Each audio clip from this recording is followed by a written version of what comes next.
കഴിക്കാനായിട്ട് ജിമ്മിൽ പോകുന്നവരൊക്കെ ഒരു ബോട്ടിൽ ഉപയോഗിക്കാറുണ്ട്. അപ്പൊ പ്രോട്ടീൻ ഷെയ്ക്കർ അല്ലെ പ്രോട്ടീൻ മിക്സർ ബോട്ടിൽ എന്നാണ് അതിന്റെ പേര്. അപ്പൊ അതിന്റെ ഒരു അൺബോക്സിംഗ് റിവ്യൂ ആണ്. സ്പൈഡർ ബോൾഡ് ഫിറ്റ് എന്ന ബ്രാൻഡ് നെയിമാണ് ഇതിനുള്ളത്. അപ്പൊ ഇതുപോലെ ഒരു ബോക്സിലാണ് ഇത് വരിക. ബോക്സിന്റെ അകത്ത് വേറൊന്നുമില്ല, ഈ ഒരു ബോട്ടിൽ മാത്രമാണ് ഉള്ളത്. ഇതുപോലെ ഒരു പ്ലാസ്റ്റിക് കവറിലാണ് അത് കവർ ചെയ്തിട്ടുണ്ടാവുക.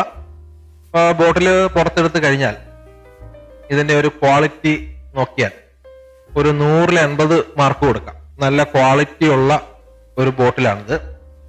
അപ്പൊ എനിക്ക് ഇതിന്റെ ഒരു പോരായ്മയായിട്ട് എനിക്ക് തോന്നിയ ഒരു ബുദ്ധിമുട്ട്, ഈ ഒരു അടപ്പില്ല, ഈ ഒരു ഓപ്പണിങ് അത് ഇത്തിരി ടൈറ്റ് കുറവുണ്ടോ എന്ന് എനിക്ക് ഡൗട്ട്. പിന്നെ ഈ പ്രോട്ടീൻ പൗഡറൊക്കെ മിക്സ് ചെയ്യുന്നവർ ഇത് മിക്സ് ചെയ്യുന്ന കണ്ടേക്കുന്നത് എങ്ങനെയാണെന്ന് ചോദിച്ചു കഴിഞ്ഞാൽ ഒരറ്റത്ത് ഒരു വിരലിട്ട് പിടിക്കുക, മറ്റേ അറ്റത്ത് വേറെ വിരൽ, അങ്ങനെ രണ്ടറ്റത്തും ഇതുപോലെ പിടിച്ചിട്ട് ഷെയ്ക്ക് ചെയ്യാണ് ചെയ്യുക. അപ്പൊ എനിക്ക് തോന്നുന്നു ഇത്രയും ടൈറ്റ് മതിയാവും ഇതിന്റെ ഓപ്പണിങ്ങിനെന്നാണ്.